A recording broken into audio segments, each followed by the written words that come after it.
Hello, everyone. Again, we are doing some conversation today. And I think this time it is different. We have some scenarios, not an interview questions series, that is for sure. And I am not sure how expert I am into the topic which we are discussing. So I can say that two friends discussing a particular topic, and let's see what we conclude, and maybe we learn from each other while doing that conversation. Yeah, so we'll talk to about your scenario, but maybe you want to give a little brief about yourself, and then we get started. Sounds great. And first of all, thank you, Sakit sir, to having me in this conversation. And we definitely appreciate all your skill sets, your directions, and your areas of expertise in Agile. So basically, I wanted to share one of the scenario within the fintech industry. And so in the fintech industry, we have approximately, let's say, there are 3 to 4 major CTO group or major like a different division, and underneath of that approximately average or like total we have 70 scrum team. And because of there is an area of variety across different division or the CTO group, we really need to figure it out as we are moving towards to the quarter third in July, how we gonna do our cross planning, right? In terms of agile practices, like we've been kind of entered into the agile transformation journey, and we really not really sure that how we're going to start making sure that our epic, our initiatives is everything is lined up. What are the dependency, cross dependency, external dependency, and while we are sitting up and aligning with Jira and all the hierarchy into that, we really kind of not understanding that where to go while we Okay. are putting together that framework.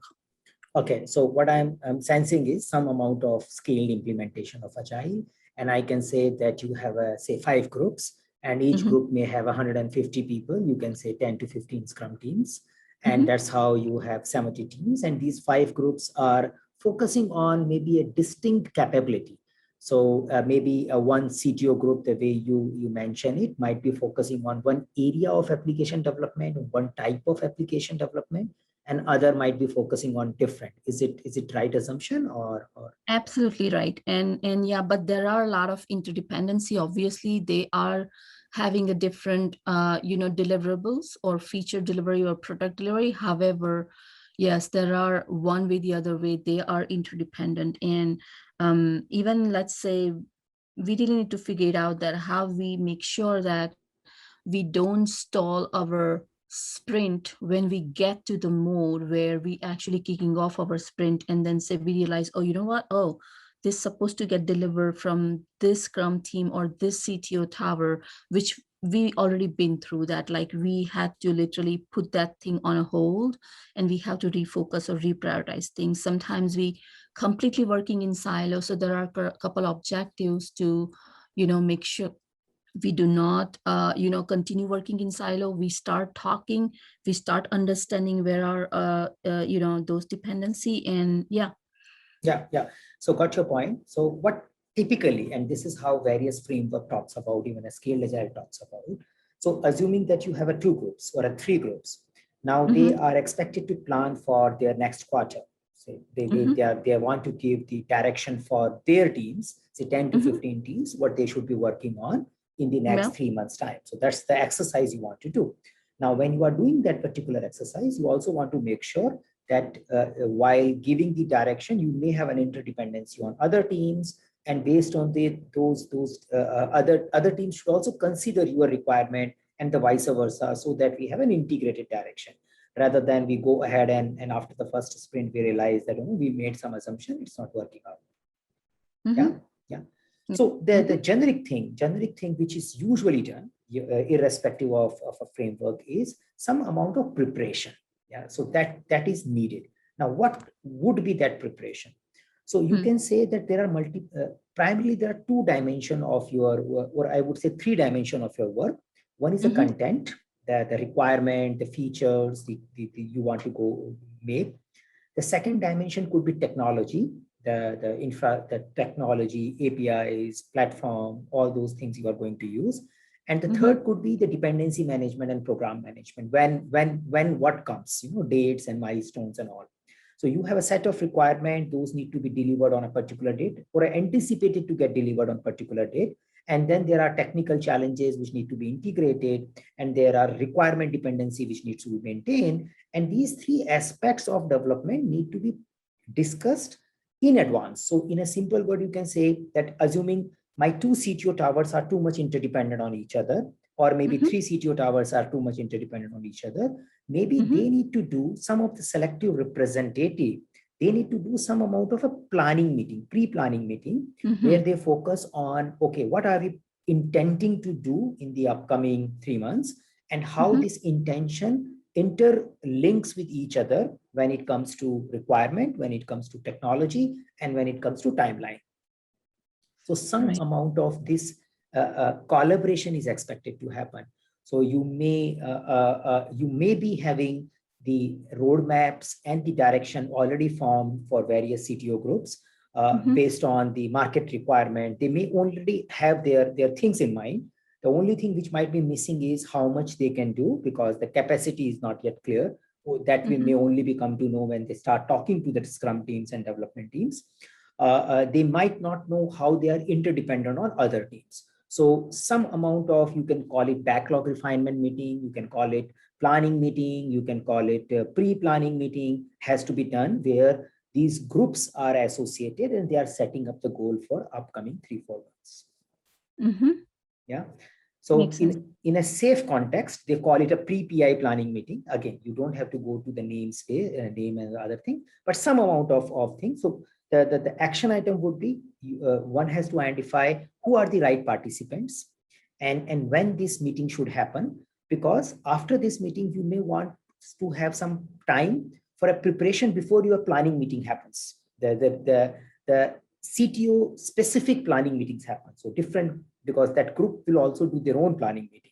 So you need to identify that gap between this meeting and the planning meeting, how much is needed based on the readiness and the risks associated, and the right of people who can participate in the pre-planning meeting. And you may generate some artifacts as well as a result of, you may create a facilitation plan where it talks about that this pre-planning meeting will generate say top level objective for upcoming quarter for each CTO group. And it will also identify the top level interdependencies of each CTO groups, which need to be further refined and planned when they will, when these individual CTO teams will work on their planning meeting. So this meeting, the pre-planning meeting or a review meeting, whatever name you want to give it.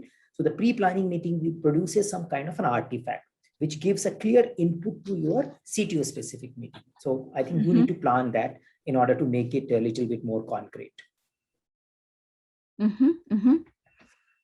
Yeah, and absolutely.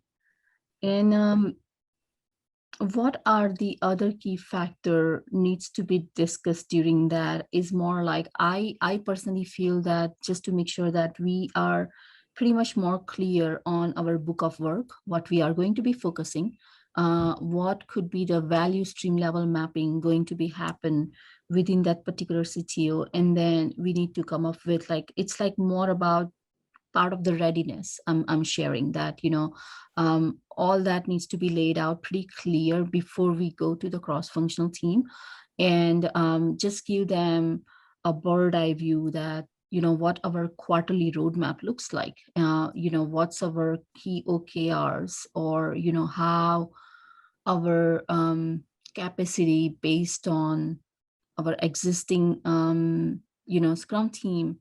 And end of the day, we can identify that what the area of dependent we are for that cross-functional team. And you absolutely correct that some CTOs group are very, like, they dependent on each other quite heavily. Some of them could be 1 or 2 features they are dependent, but some of them are working hand in hand. So we just need to find out the areas of those cross-functional, pretty high level at this moment. Perfect. And then while we're progressing into those sprint or like when we kicking off our sprint planning, or when we should do our scrum of scrum, we should start bring on those cross-functional PMO or whoever you call the lead perspective. Yeah, perfect. So more or less, that is what I also feel. And except you will understand based on your organization roles and requirement. But what I am sensing is you have a business driver which are clearly telling what needs to go into the market. And based on those business drivers, each CTO team has their own drivers, their own value streams, which they need to deliver it. So they might have that understanding. And in this meeting, we are agreeing on that this is the big business driver, which as an organization, we are targeting to. And out of it, this is how these different teams will contribute to their part of the driver. And now when they are doing it, they need to do the content planning. So which is more about the features and the requirement specific details. Probably these functionality, these solutions, we need to deliver in order to achieve those business values from our CTO space. Then it starts coming to a capacity plan, how much we can do. So this meeting, the small meeting, the pre-planning meeting or a preparatory meeting may not have that detailed understanding of the capacity, but they should have some sense based on the number of people available and the historical data, what is possible and what is not possible. So which they come to, and it can be further refined when the CTO team does their own individual planning. But whatever we agree here, it get tracked, it get coordinated. People do look at it once the meeting is over, so that whenever there is some adjustment has to be made, you can do that particular adjustment later on as well, with the help of Scrum or some other meetings. So it's a selective representative meetings, which is primarily a coordination among multiple groups.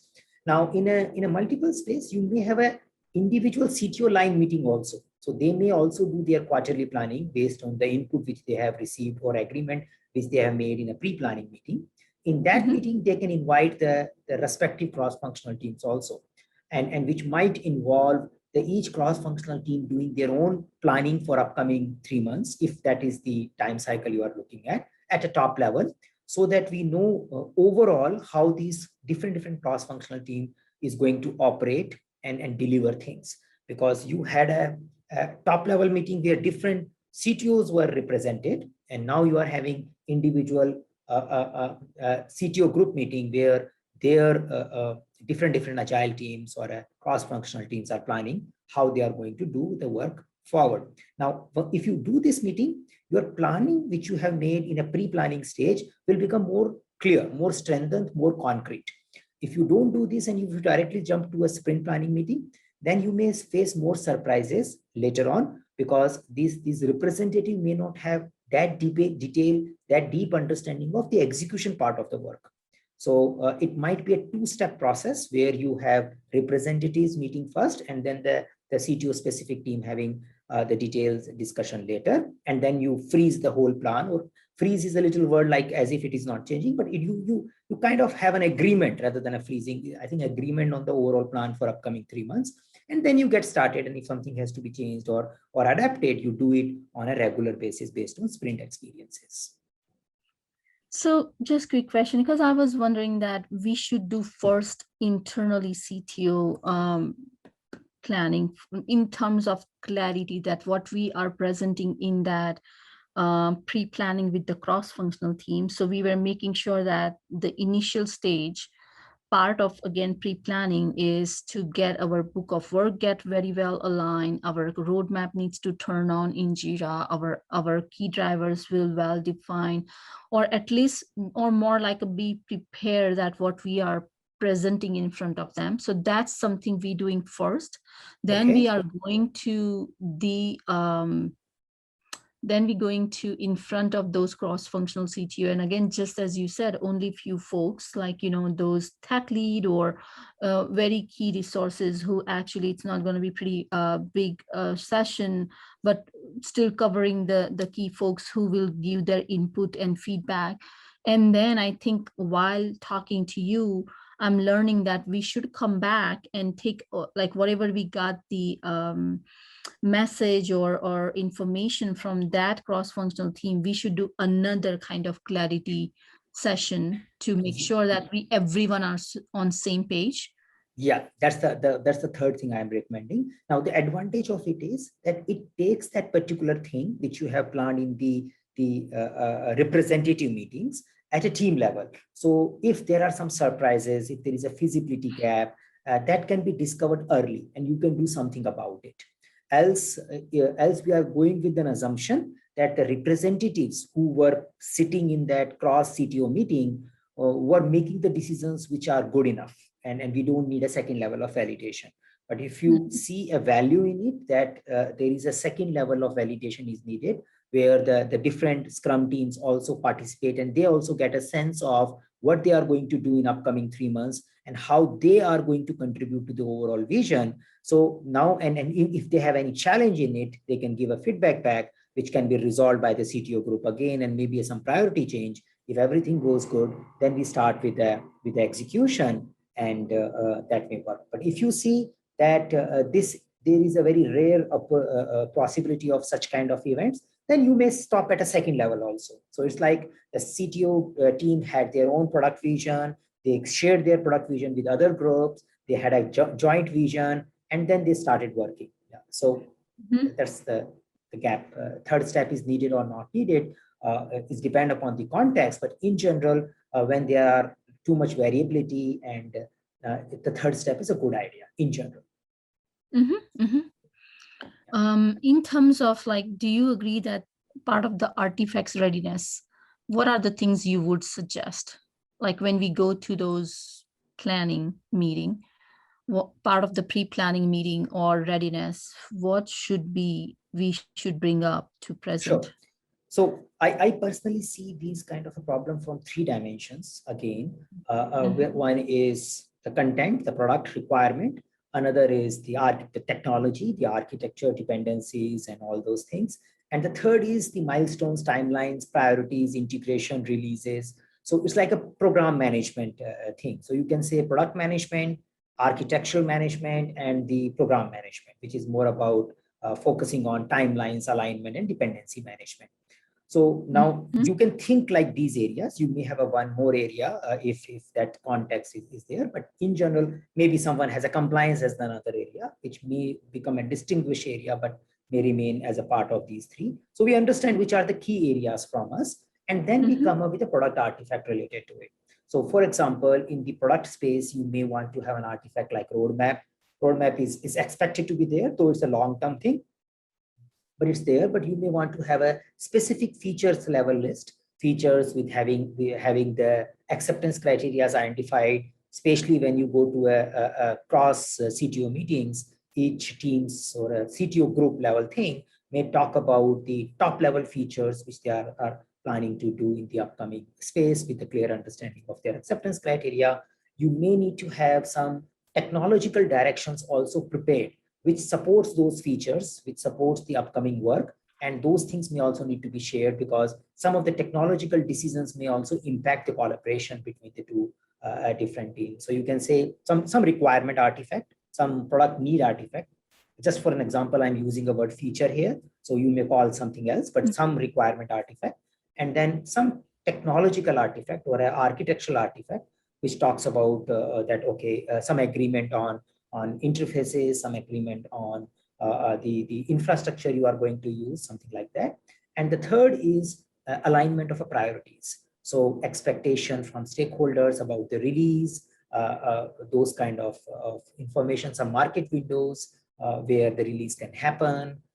So that, and the third thing will emerge, the artifact related to planning might emerge during the meeting, because it will be a little, I think, brainstorming, which will help us in finding out what should we really do. So as an output, you may come up with a top level dependency plan, top level delivery plan, and some kind of a roadmap for another 3 months, details milestones, that this feature gets done here, and this is how it is dependent on something else. So you may come to know dependency diagram and the work which is expected to finish in upcoming 3 months as an output artifact. And just in case, this is really great, honestly, giving you very great insight that how it should shape up in terms of like what exactly we focusing sometime, it's not necessary that each and every team will have their content management or the requirement ready, like requirement clarity or technological, grounds very well crisp and clear. In that term, is there any suggestion or advice you would like to give us? Because as I said, it is like the maturity could be very team by team. Some going to be knows that exactly where they're hitting on. Some of them are still not clear part of their key drivers or their objectives, what they have set for the particular quarter. Even they're really not sure that are we going to considering or focusing on this objective or key results versus the other one. So in Okay. that level of, vague or unclarity, what would your suggestion to be like, get to the ground or part of the readiness, what they should do? So what I can understand here is, assuming in a one CTO group, you have say 15 teams, 10 team has a pretty much understanding because their product line is pretty much elaborated enough. They have been through few versions, so they have a customer feedback and they understand what they have to do. But there could be 3-4 teams where they are working on very exploratory work. The customer feedback is not clear and they don't even know what they have to work on. Or they might be working on something which is quite sporadic in nature, like some ad hoc work is keep happening because of the type of support and challenges they face. Yeah, is it a right Correct. way to explain? Okay. That's absolutely fair statement. And as I said, like, the areas of division or their focus is vary. So some CTOs are heavily involved in operational or infrastructure support. Some of them are literally doing just the application development. Some CTO has the mix of it, like 70% is support work or more like a infrastructure build up, and the 30% is the only one they're doing development work, right? So when those 70% goes into the support work, sometimes it's not really well clear. It's like we just actually like managing those fire drills same time. So in that scenarios, we really don't know what's going to be happening this upcoming quarter.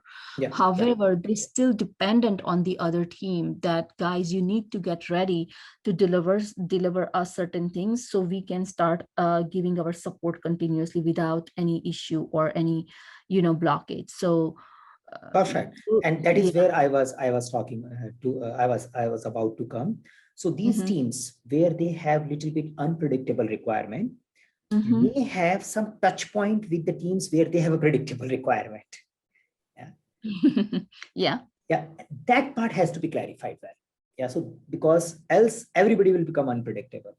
So it's like this, that I have a team, there are 3 teams, their work will evolve over a next month, but we know that some part of their capacity has to be booked for other team because the other team is planning their next 3 months work and they are making some assumptions that we need this amount of infrastructure ready from you.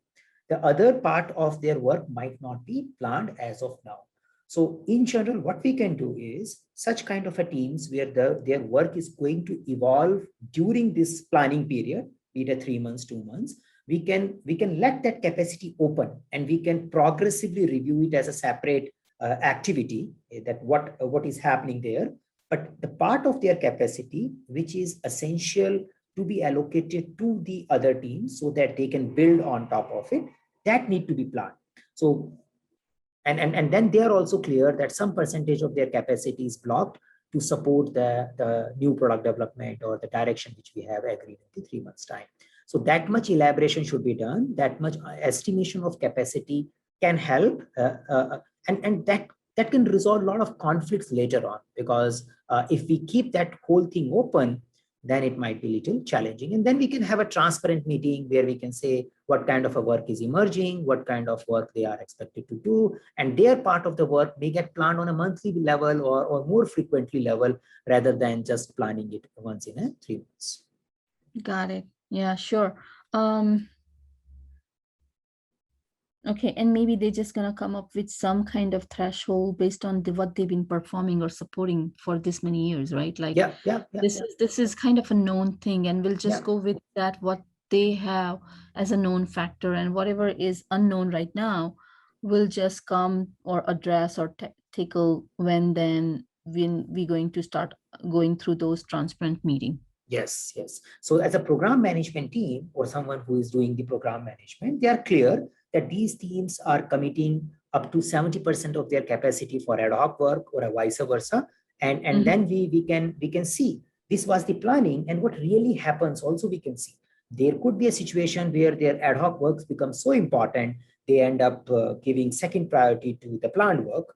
There's a possibility, but we know when that happens, we have reasons to accept that particular change, and we keep that thing into monitoring, and that's the way we work progressively, because everything is difficult to get planned initially. That's why we need to do continuous review and changes.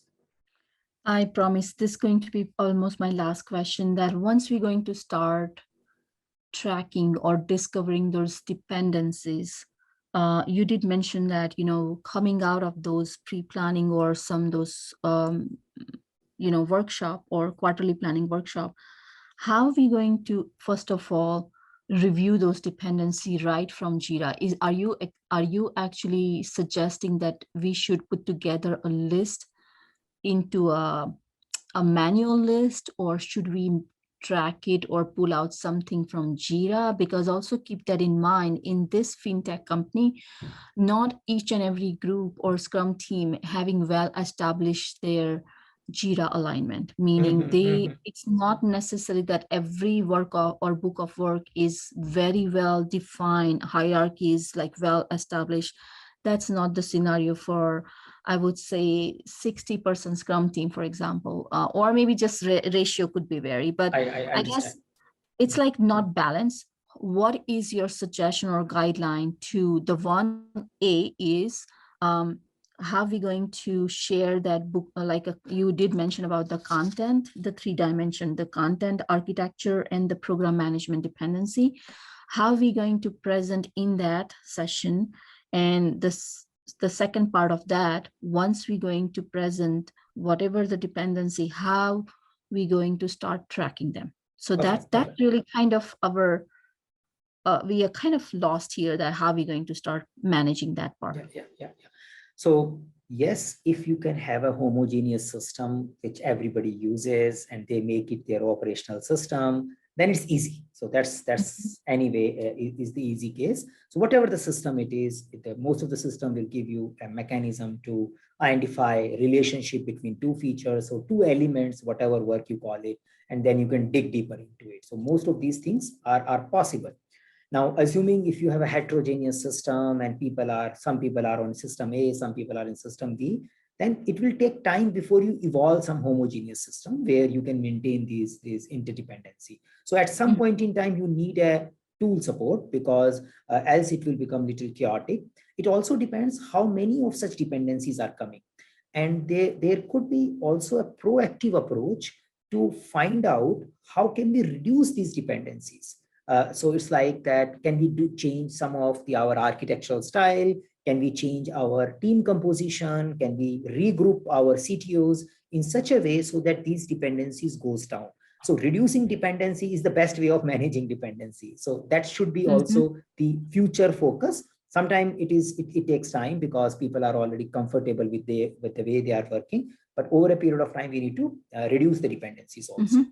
Now, when it comes to presenting content, the meeting presentation can happen in any format, in some kind of a presentation, in some kind of a document, because there the number of people involved are relatively less. So it could be a small presentation or a list of a feature, or maybe at that level you use some tool like Jira, at least at that level where all those things are controlled and published. So it might be a good idea, at least at a group of CTO level, you have a system where you can plan it, have a backlog where there is a clarity of, say, a common backlog. Some backlog items are going to group 1, some backlog items are going to group 2. There is a clarity of which backlog item is going to a group 1, group 2, and how there you may have a mechanism to flag some dependencies and relate those things so that there is a one consolidated place. Yeah, so it's a good idea. If you don't have it, then you need to find out some other electronic means to maintain it.